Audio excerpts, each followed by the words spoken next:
Sama sa usa ka bulak motubo ka nga maanyag o puno sa tunhay nga gugma. Imong katahom makalipay sa uban nga kanimo makasudong bisan sila gisakit man. Sama sa usa ka bulak mulaban ka sa pagsulay sa panahon nga mohapak sa imuha.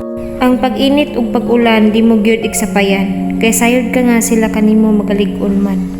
Apan dili sama sa usa ka bulak ikaw may gipili nga mangita sa yuta nga adunay kalambuan. Kung pamati mo ikaw dili mo tubo sa yuta nga napuy-an mo karon, halala ka og pangitaas samtang aduna pay panahon.